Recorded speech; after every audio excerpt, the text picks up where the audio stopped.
Hello friends, welcome back to my channel Learn Law Buddy LLB. In previous videos, we understood about the concepts and definitions of BSA. Now we are going to proceed with the provisions. Today we will cover the topic Relevancy of Facts Part 2, Section 4 and 5. Relevancy of Fact Part 2. अब देखते हैं section 4 to 50 है ना, जो वो क्या करते हैं, रेलिवेंट फैक्ट्स प्रोवाइड करते हैं हमें. A fact is said to be relevant to another fact if it is connected with the other fact as per section 4 to 50. section 4 to 50 में क्या दिया गया है, relevant facts. और ये यही कहता है कि एक फैक्ट रेलिवेंट तभी कहाएगा जब कि वो अनदर फैक्ट से कनेक्टेड होगा. हमने पीछे भी डेफिनेशंस में, पिछली वीडियोस में रेलिवेंट की डेफिनेशन में देखा था ना कि फैक्ट 1 जब फैक्ट 2 से कनेक्टेड होता है तो वो रेलिवेंट फैक्ट होता है. ये बीएसए में कौन से सेक्शंस में कवर होता है, 4 to 50 में. ठीक है. अब उसने बोला है कि रेलिवेंट फैक्ट्स की 5 कैटेगरीज होती हैं. वो कौन सी होती हैं? फर्स्ट आ गया closely connected facts, section 4 to 14. Second आ गया स्टेटमेंट्स, सेक्शन 15 to 33. थर्ड आ गया जजमेंट्स, सेक्शन 34 to 38. फोर्थ आ गया ओपिनियन, सेक्शन 39 to 45. फिफ्थ आ गया करेक्टर, सेक्शन 46 to 50. नेक्स्ट हम देखते हैं closely connected facts, section 4 to 14 में कवर होते हैं. अब सेक्शन 4 क्या बताता है हमें? सेक्शन 4 जो है वो बताता है relevancy of facts forming part of same transactions. इससे पहले अब हम देखते हैं, पिछले वीडियोस में हमने पढ़ा था ना कि एक फैक्ट जब दूसरे फैक्ट इन इशू जहां फिर रेलिवेंट फैक्ट से कनेक्टेड होगा तो वो क्या होगा, रेलिवेंट. अब इसमें देखा जाए तो फैक्ट इन इशू हमें कौन बताता है, कहां से पता चलता है हमें? सब्सटेंटिव लॉ से. और सब्सटेंटिव लॉ क्या है? जैसे हो गया आईपीसी, अब हमारे पास है बीएनएस. वहां से हमें फैक्ट इन इशू का पता चलता है. जब एक फैक्ट इन इशू दूसरे रेलिवेंट फैक्ट से कनेक्टेड है और वो रेलिवेंट फैक्ट अगले रेलिवेंट फैक्ट से कनेक्टेड है, ये सभी जितने भी कनेक्शंस होते हैं इन सभी को रेलिवेंट कंसिडर किया जाता है. ये सभी रेलिवेंट होते हैं. ठीक है. अब सेक्शन 4 to 50 है, वो हमें क्या बताता है कि एक रेलिवेंट फैक्ट जो होता है वो दूसरे रेलिवेंट फैक्ट से कनेक्टेड होता है. जितने भी कनेक्शंस होते हैं वो किससे पता चलते हैं? सेक्शन 4 to 50 से. अब हमें सेक्शन 3 में भी हमने पढ़ा था ना कि किसी भी फैक्ट को प्रूव और डिसप्रूव करने के लिए, किसी भी फैक्ट इन इशू को प्रूव और डिसप्रूव करने के लिए हम डायरेक्ट एविडेंस दे सकते हैं.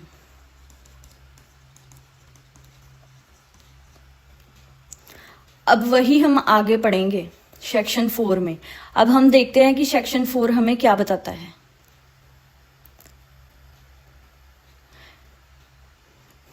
सेक्शन 4 हमें क्या बताता है? Facts which though not in issue are so connected with a fact in issue or a relevant fact as to form a part of same transaction are relevant whether they occurred at the same time and place or at different times and place. अब इसको हम देखते हैं, इसमें क्या बताया गया है हमें? इसमें यही बताया गया है कि एक फैक्ट है जो कि फैक्ट इन इशू नहीं है, ओके, बट वो कनेक्टेड है किससे? विद फैक्ट इन इशू से। क्या कहता है? एक फैक्ट है जो कि फैक्ट इन इशू नहीं है, पर वो फैक्ट इन इशू से कनेक्टेड है, तो वो क्या होगा? वो रेलिवेंट होगा। कैसे?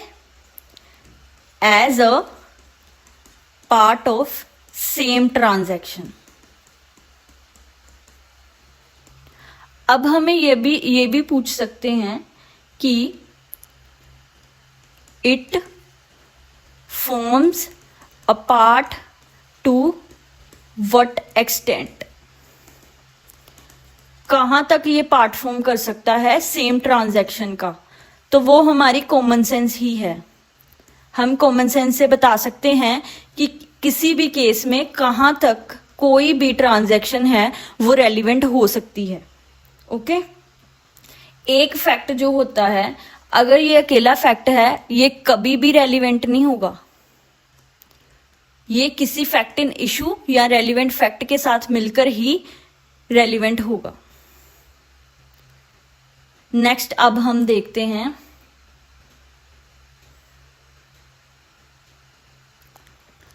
Ingredients of section 4।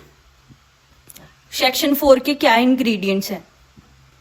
फर्स्ट आ गया facts note in issue but connected.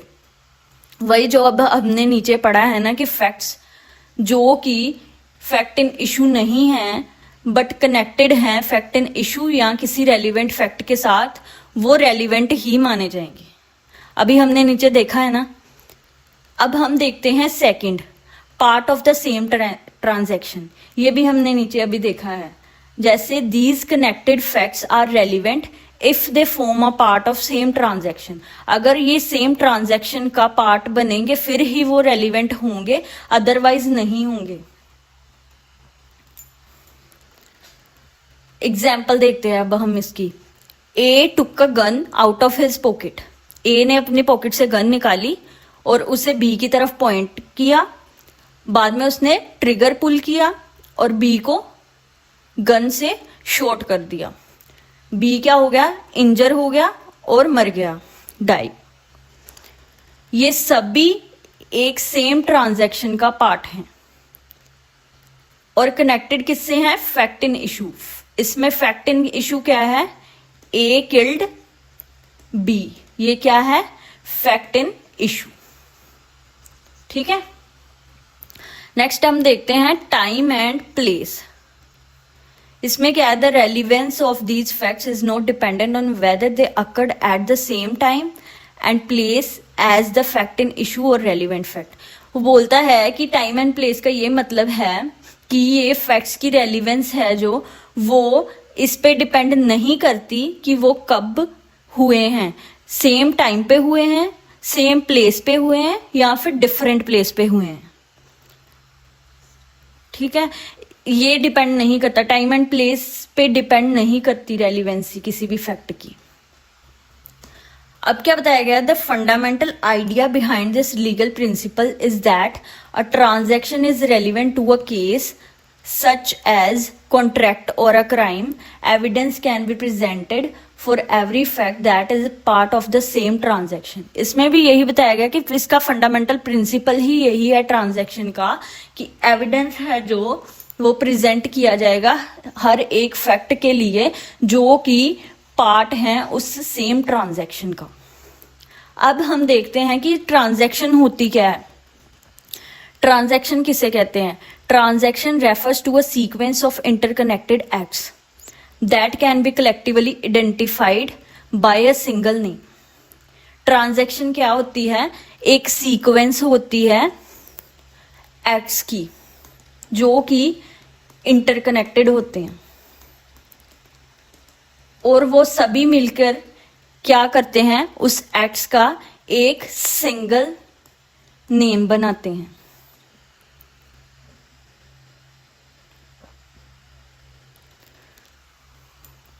इसमें it includes both physical actions and spoken और रिटन वर्ड्स, दोनों ही इंक्लूड होते हैं।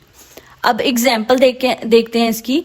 ए बी के पास गया क्लोथ्स खरीदने के लिए, बी ने रिक्वेस्ट की ए से मनी की क्लोथ्स के एक्सचेंज में, ए एग्री कर गया सेम अमाउंट पे करने के लिए, और इसको ये सारी ट्रांजैक्शन को एक सिंगल नेम दिया गया, वो क्या है, कॉन्ट्रैक्ट। इसी को हम कहते हैं ट्रांजैक्शन। ओके, नेक्स्ट अब हम देखते हैं कि section 4 contains the English principle res geste, which means things done.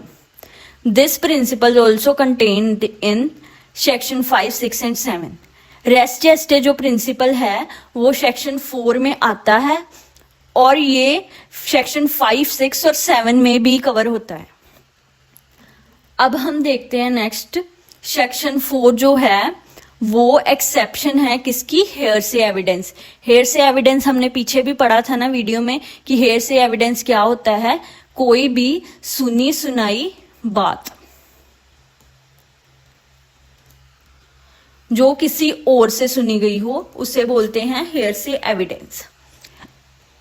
This rule is in simple terms an exception to the general principle that hearsay evidence is not allowed. वैसे क्या होता है, hearsay evidence है जो वो allowed नहीं है, पर ये सेक्शन 4 है जो वो इसकी क्या है, एक्सेप्शन। मतलब क्या हुआ कि सेक्शन 4 में hearsay एविडेंस अलाउड है। The reason for allowing certain statements or facts under section 4 is due to their spontaneous and immediate nature in relation to the fact in question. Okay? इसका relation होता है इसके साथ। It's necessary that such a fact or statement is a part of the same transaction. कि वो जो transaction हो रही है वो उसका पार्ट होती है, इसलिए वो अलाउड है सेक्शन 4 में। अब हम एग्जाम्पल देखते हैं। इसके लिए हम बेयर एक्ट का इलुस्ट्रेशन ए देखते हैं। इसमें क्या बताया गया है कि ए जो है वो एक्यूज्ड है बी के मर्डर का। इसका मतलब क्या हुआ, ए किल्ड बी। कैसे, बाय बीटिंग हिम, उसे मारकर, इतना मारा उसको कि वो उसकी डेथ हो गई। Whatever was said or done by A or B or bystanders at the beating or so shortly before or after it as to form a part of transaction is a relevant fact. अब ये बोलते हैं कि जब A B को मार रहा था, A beating B, तब वहां पे बहुत सारे बायस्टैंडर्स खड़े हुए थे। मतलब कि क्राउड जो होता है ना, जैसे कहीं भी कोई भी फाइट हो तो कैसे क्राउड इकट्ठा हो जाता है ना, वही बायस्टैंडर्स होते हैं। बायस्टैंडर्स खड़े हैं।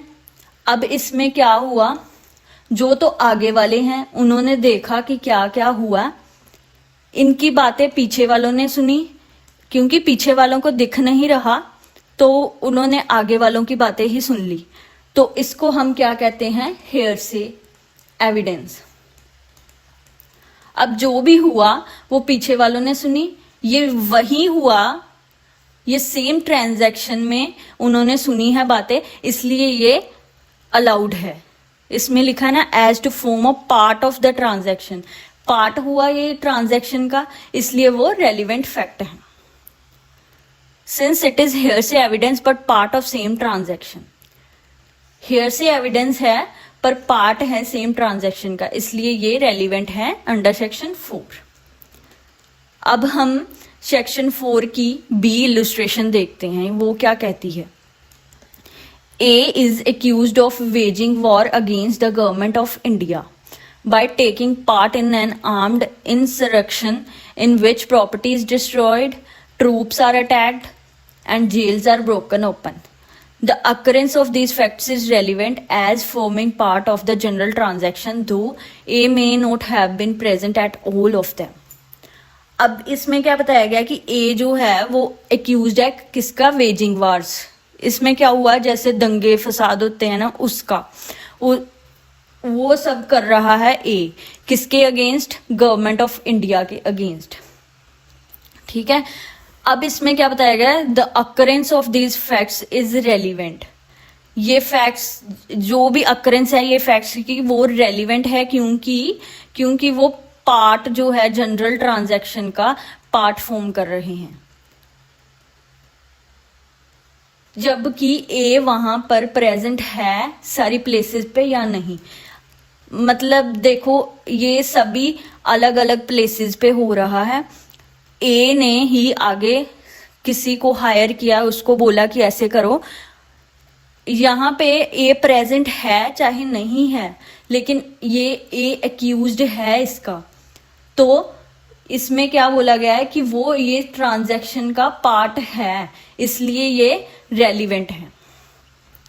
नेक्स्ट हम देखते हैं अब सी इलस्ट्रेशन। इसमें क्या बोला, A sues B for a libel contained in a letter forming part of a correspondence.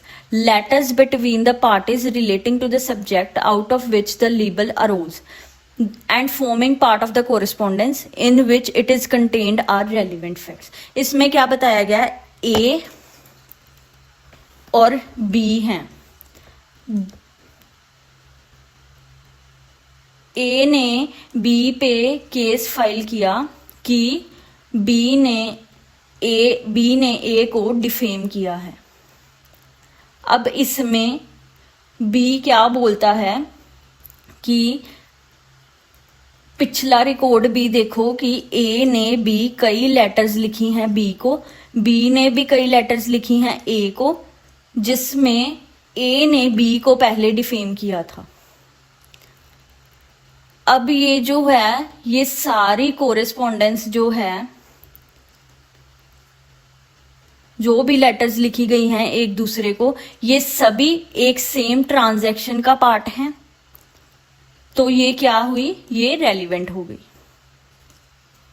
ठीक है, अब हम देखते हैं डी इलस्ट्रेशन। इसमें क्या दिया है, the question is whether certain goods order from B were delivered to A, the goods were delivered to several intermediate person successively, each delivery is a relevant fact. अब हम किसी भी साइट से कोई कुछ भी डिलीवर करते हैं, जैसे हमने मिंत्रा से एक सूट मंगवाया, तो वो कितनी प्लेसेस से होके आता है,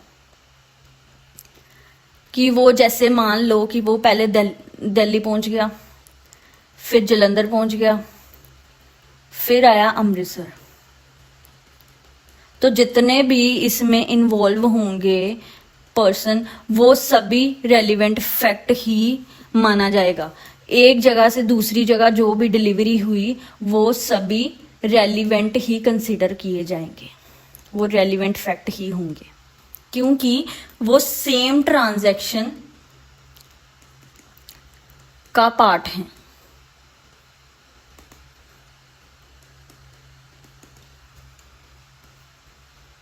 ठीक है, अब हम इसमें ही देखते हैं एक केस लो है आर वर्सेस बेडिंगफील्ड, 1879 का केस है। इसमें क्या है कि एक वुमेन जो है वो अपने रूम से बाहर आती है सडनली, कैसे उसके थ्रोट पे कट हुआ होता है, एंड रिमार्क्ड, अपनी आंट को बोलती है, oh dear aunt see what B has done to me, कि देखो बी ने मेरे साथ क्या किया। कोर्ट क्या बोलती है इसमें कि ये स्टेटमेंट है वो एडमिसिबल मानी जाएगी under rule of res gestae, as anything uttered by the deceased at the time the act was being done would be admissible, कि जो भी मरने वाला व्यक्ति है उसने जो भी कहा है, कब, जब कि वो चीज जैसे उसका थ्रोट कट हुआ था उस सिचुएशन में उसने जो भी स्टेटमेंट दी है वो एडमिसिबल मानी जाएगी। ठीक है, इसके बाद अब हम आ जाते हैं, इससे पहले हम देखते हैं कि इंडियन एविडेंस एक्ट और बीएसए दोनों में क्या डिफरेंस दिया गया है इस सेक्शन को लेकर। डिफरेंस कुछ नहीं है, बस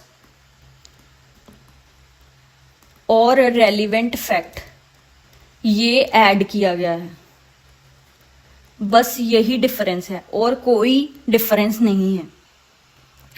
ये क्या कहता है, एक फैक्ट है, वो एक फैक्ट इन इशू या रेलिवेंट फैक्ट से कनेक्टेड है,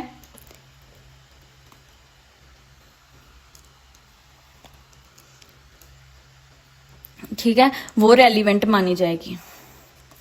लेकिन बीएसए में क्या बोला गया है, पहले इंडियन एविडेंस एक्ट में अकेला यही था। अब बीएसए में क्या बोला गया है कि चाहे वो फैक्ट इन इशू है चाहे वो रेलिवेंट फैक्ट है, वो दोनों ही रेलिवेंट माने जाएंगे। एक फैक्ट चाहे फैक्ट इन इशू से कनेक्टेड है चाहे रेलिवेंट फैक्ट से कनेक्टेड है, दोनों ही रेलिवेंट माने जाएंगे। बीएसए में ये ऐड हुआ है, ठीक है। आगे हम देखते हैं अब सेक्शन 5। सेक्शन 5 क्या कहता है?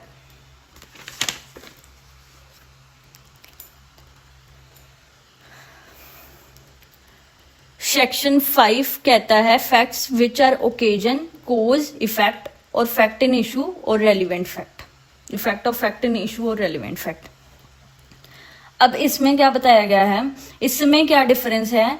ये सेक्शन 5 है बीएसए का और इंडियन एविडेंस में इसका सेक्शन था 7, ठीक है। क्या चेंज है इसमें? सिर्फ इतना ही चेंज है,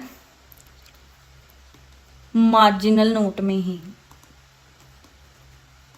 क्या ऐड किया गया है, और रेलिवेंट फैक्ट्स, बाकी सारा सेम है और इसमें कुछ नहीं बदला गया।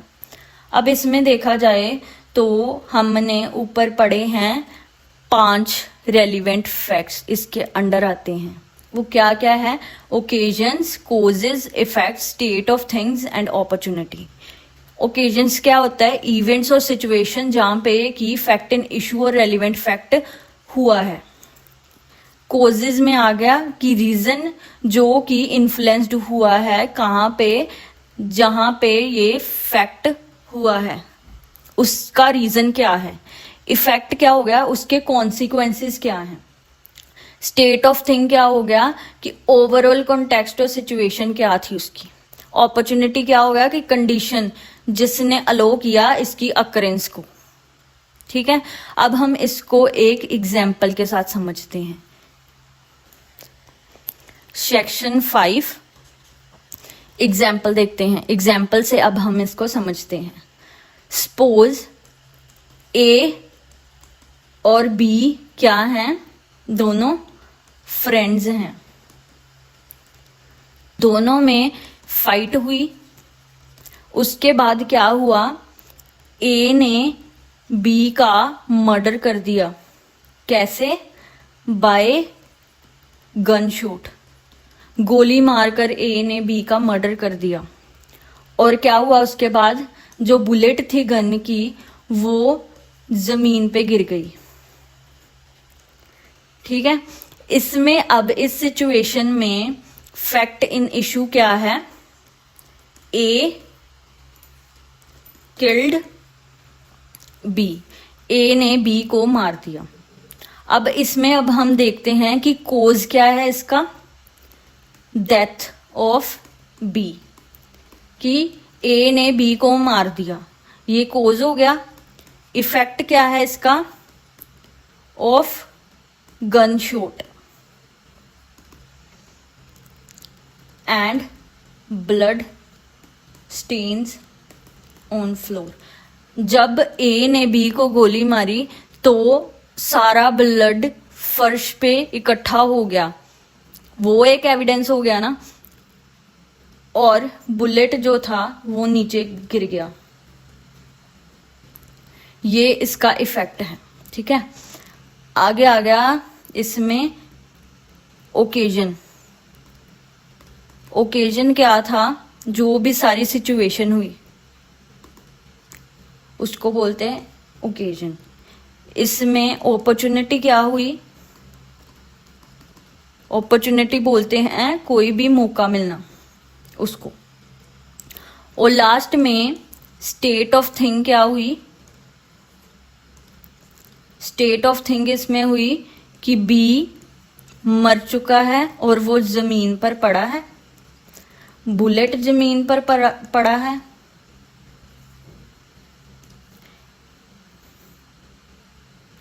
ये सभी चीजें ऐसे ही रहेंगी उस सिचुएशन में। इसको हम बोलते हैं स्टेट ऑफ थिंग्स। कि जैसे जब भी कहीं भी कोई भी सिचुएशन होती है, ऐसी कोई भी क्राइम हुआ है, तो जो भी वहां पर जैसे भी चीज पड़ी होती है वैसे ही पड़ी रहती है, क्योंकि वहां पे पुलिस आती है और वो इन्वेस्टिगेशन करती है और वो बोलती है कि जो चीज यहाँ पर पड़ी है वहीं पर पड़ी रहने दो। उसको बोलते हैं स्टेट ऑफ थिंग, कि जो चीज यहाँ पर है वो वैसी ही वहां पर पड़ी रहे।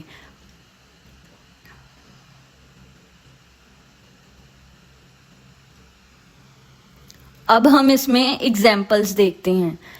ए एग्जाम्पल क्या बोलती है? The question is whether A robbed B, कि ए ने बी की चोरी की।